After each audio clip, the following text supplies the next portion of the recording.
Lecture 10। उत्पादन संभावना वक्र। उत्पादन संभावना वक्र एक ग्राफिकल प्रतिनिधित्व है जो अर्थव्यवस्था में उपलब्ध संसाधनों और प्रौद्योगिकी की एक निश्चित मात्रा का उपयोग करके दो वस्तुओं या सेवाओं के उत्पादन के विभिन्न संयोजनों को दर्शाता है, ये मानते हुए कि सभी संसाधन पूरी तरह और कुशलता से उपयोग किए जा रहे हैं। प्रमुख बिंदु। उत्पादन संभावनाएं वक्र पर स्थित प्रत्येक बिंदु जैसे ए बी सी दो वस्तुओं के ऐसे संयोजन को दर्शाता है जिसका उत्पादन वर्तमान संसाधनों और तकनीक से अधिकतम किया जा सकता है। दक्षता वक्र पर उत्पादन का कोई भी बिंदु पूर्ण और कुशल संसाधन उपयोग को दर्शाता है, यानी अर्थव्यवस्था अपनी पूरी क्षमता पर काम कर रही है। अधोउपयोग अंडर यूटिलाइजेशन वक्र के अंदर स्थित कोई भी बिंदु जैसे यू ये दर्शाता है कि अर्थव्यवस्था अपने संसाधनों का पूरी तरह से उपयोग नहीं कर रही है, यानी यहाँ बेरोजगारी या अक्षमता मौजूद है। अप्राप्य संयोजन अनअटेनेबल कॉम्बिनेशन वक्र के बाहर स्थित कोई भी बिंदु जैसे आर वर्तमान संसाधनों और तकनीक के साथ प्राप्त नहीं किया जा सकता है। इसे प्राप्त करने के लिए आर्थिक विकास की आवश्यकता होगी, अर्थात वक्र का दाहिनी ओर विस्थापन। अवसर लागत अपॉर्चुनिटी कॉस्ट वक्र की ढलान अवसर लागत को दर्शाती है। ये इंगित करता है कि एक वस्तु की एक अतिरिक्त इकाई का उत्पादन करने के लिए दूसरी वस्तु की कितनी मात्रा का त्याग करना होगा। चूंकि संसाधनों को एक उपयोग से दूसरे उपयोग में स्थानांतरित करना हमेशा आसान या कुशल नहीं होता है, ये वक्र आमतौर पर मूल बिंदु के नतोदर कॉनकेव टू द ओरिजिन होता है, जो बढ़ती अवसर लागत के नियम को दर्शाता है।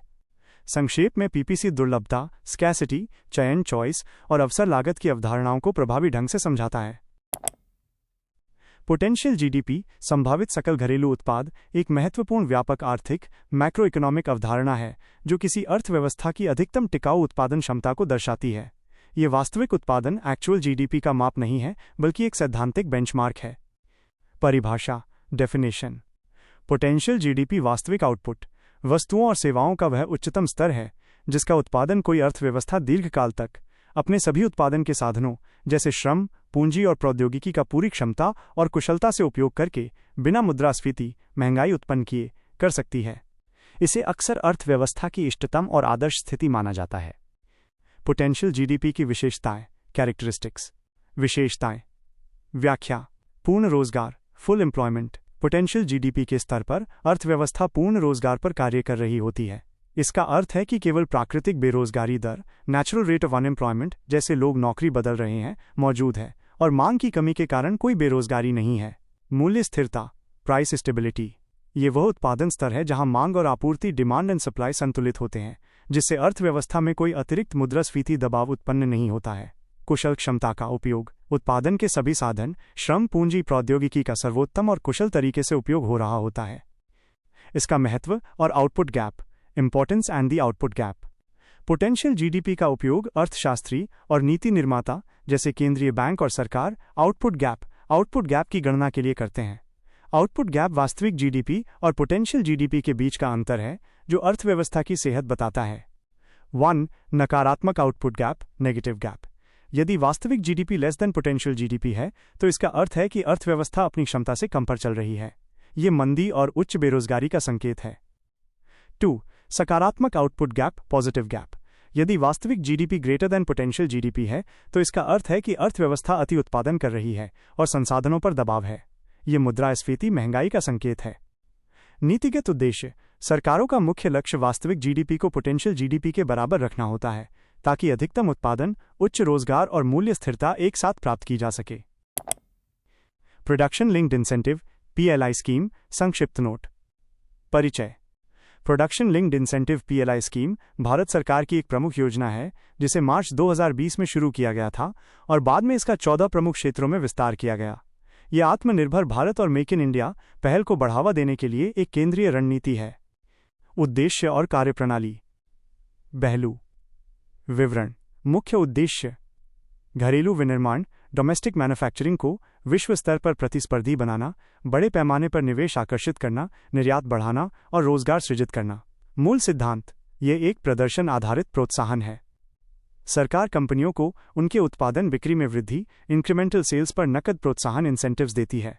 परिणाम यह योजना कंपनियों को भारत में नई विनिर्माण इकाइयां स्थापित करने या मौजूदा इकाइयों का विस्तार करने के लिए प्रोत्साहित करती है, जिससे आयात पर निर्भरता कम होती है। प्रमुख क्षेत्र पीएलआई योजना के तहत 14 महत्वपूर्ण क्षेत्रों को शामिल किया गया है, जिनमें इलेक्ट्रॉनिक्स, फार्मास्यूटिकल्स, ऑटोमोबाइल, टेक्सटाइल्स और advanced chemistry cell ACC battery शामिल हैं। निष्कर्ष: पीएलआई स्कीम एक गेम चेंजर साबित हो रही है, जिसमें भारत को वैश्विक आपूर्ति श्रृंखला में एक विश्वसनीय और प्रमुख विनिर्माण केंद्र मैन्युफैक्चरिंग हब के रूप में स्थापित करने की दिशा में महत्वपूर्ण कदम उठाया है। PM says investors prefer India for diversity, demand और स्केल।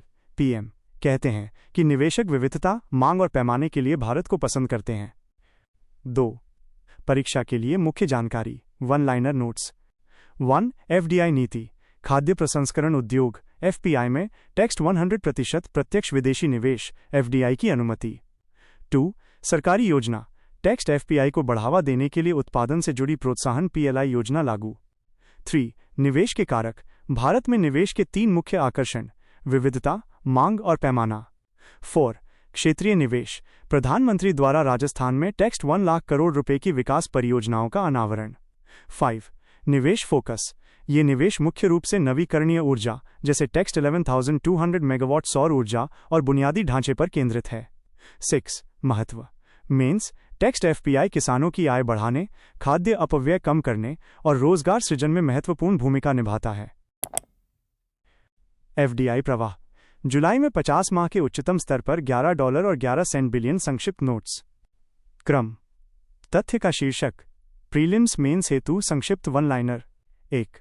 मासिक एफडीआई रिकॉर्ड, जुलाई 2024 में एफडीआई प्रवाह $11.11 बिलियन रहा, जो 50 माह का उच्चतम स्तर है, मई 2021 के बाद सर्वाधिक। 2. वार्षिक वृद्धि, जुलाई 2024 का एफडीआई प्रवाह जुलाई 2023 $5.54 बिलियन की तुलना में लगभग दोगुना रहा। 3. संचयी प्रवाह, चालू वित्त वर्ष अप्रैल-जुलाई 2024-25 में कुल एफडीआई प्रवाह $30.95 बिलियन, जो पिछले वर्ष की तुलना में 25.3% की वृद्धि दर्शाता है। एफडीआई के शीर्ष 5 स्रोत, सिंगापुर, नीदरलैंड्स, मॉरिशस, अमेरिका और यूएई। 5. शीर्ष प्राप्तकर्ता क्षेत्र, मुख्य रूप से कंप्यूटर और व्यापार सेवाएं तथा विनिर्माण मैन्युफैक्चरिंग क्षेत्र। एफआईआई गतिविधि, विदेशी संस्थागत निवेशक एफआईआईएस लगातार चौथे महीने शुद्ध खरीदार बने रहे। 7. मेंस कारण संक्षेप, सुधारों, रिफॉर्म्स, पीएलआई योजना और राजनीतिक स्थिरता पर निवेशकों का बढ़ता भरोसा। एफई सर्वश्रेष्ठ बैंक पुरस्कार 2023-24, एफई बेस्ट बैंक्स अवार्ड्स 2023-24। यहाँ एफई बेस्ट बैंक अवार्ड्स 2023-24 से संबंधित प्रमुख जानकारी को प्रतियोगी परीक्षाओं के लिए उपयुक्त संक्षिप्त वन लाइनर रूप में प्रस्तुत किया गया है। आयोजन, केंद्रीय गृह एवं सहकारिता मंत्री अमित शाह ने मुंबई में एफई बेस्ट बैंक अवार्ड्स कार्यक्रम में भाग लिया। लाइफ टाइम अचीवमेंट पुरस्कार श्याम श्रीनिवासन, पूर्व एमडी और CEO Federal Bank. Banker of the year Amitabh Chaudhary, MD और सीईओ एक्सिस बैंक। सार्वजनिक क्षेत्र का बैंक विजेता Bank of Maharashtra. Bank of Maharashtra. निजी क्षेत्र का बैंक विजेता कोटक महिंद्रा बैंक। कोटक महिंद्रा बैंक। विदेशी बैंक विजेता एचएसबीसी। एनबीएफसी विजेता Bajaj Finance. Bajaj Finance. Digital bank of the year विजेता IDFC First Bank. IDFC First Bank. Fintech minus regtech विजेता Perfios software solutions. Perfuse software solutions. Fintech minus payments विजेता Juspay. Fintech minus lending विजेता FPL technologies. FPL technologies. Fintech minus insurance विजेता Go Digit general insurance. Go Digit general insurance. मुख्य शीर्षक, Standard Chartered bank CCIL IFSC to launch real time dollar settlement platform. BPSC UPSC prelims के लिए अति संक्षिप्त notes. Cross संकाय, मुख्य जानकारी वन लाइनर, प्रमुख शब्द याद रखने योग्य। 1. गिफ्ट सिटी में रियल टाइम डॉलर निपटान प्लेटफॉर्म की घोषणा SCB, CCIL, IFSC और IFSCA द्वारा की गई। Gift city real time settlement. 2. उद्देश्य डॉलर नामित ट्रेडों के निपटान में लगने वाला समय घंटों से घटाकर तत्काल करना है। डॉलर ट्रेड दक्षता efficiency. 3. Standard Chartered bank SCB, CCIL, IFSC के लिए डॉलर सेटलमेंट बैंक और भुगतान प्रणाली ऑपरेटर PSO के रूप में कार्य करेगा। Settlement bank PSO। 4.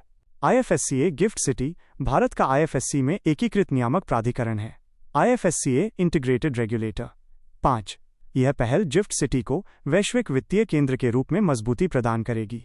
वैश्विक वित्तीय केंद्र, ये जानकारी भारत की अंतर्राष्ट्रीय वित्तीय रणनीति और वित्तीय बाजार के बुनियादी ढांचे के आधुनिकीकरण पर केंद्रित है।